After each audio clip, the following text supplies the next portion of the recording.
Since October 7th a year ago, Israel has achieved most of its strategic objectives when it comes to Gaza, all with the idea of making sure that October 7th could never happen again.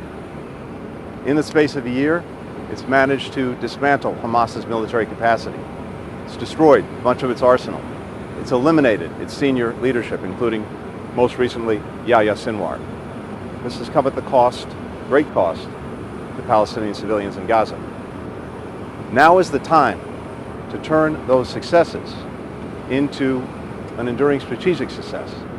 And there are really two things left to do. Get the hostages home and bring the war to an end with an understanding of what will follow. And that's what we've been working on this past day and will continue to work on throughout this trip. When it comes to the hostages, I met again with hostage families last night, including the families of the 7 Americans who remain in Gaza. And that reinforces once again for me and for all of us the urgency, the imperative of bringing them home, bringing all of them home. We talked about the plan that we've had on the table and the work that we're doing on that plan, looking at new frameworks and formulations as a possibility. We talked about the importance of determining whether Hamas is prepared to engage in moving forward, and the Egyptians, the Qataris are doing just that. But I believe that with Sinwar gone, because he was the primary obstacle to realizing a hostage agreement, there is a real opportunity to bring them home and to accomplish the objective. With regard to what follows in Gaza, this is critical because we have to end the war in a way that keeps Hamas out, make sure that Israel doesn't stay, and Israel does not want to stay. But we have to have clear, concrete plans for what follows. So we're spending a lot of time focused on that question, talking not only to Israelis, but talking to many Arab partners. We've had these conversations for some time. I'll be pursuing them in the days ahead as we meet with Arab partners, both here and in Europe. And we're working to get clear understandings for Gaza's governance, for its security, for its reconstruction, and what the international community can do to help Palestinians rebuild their lives. Even as all of this is happening, it's absolutely essential that humanitarian assistance get to the people who need it in Gaza.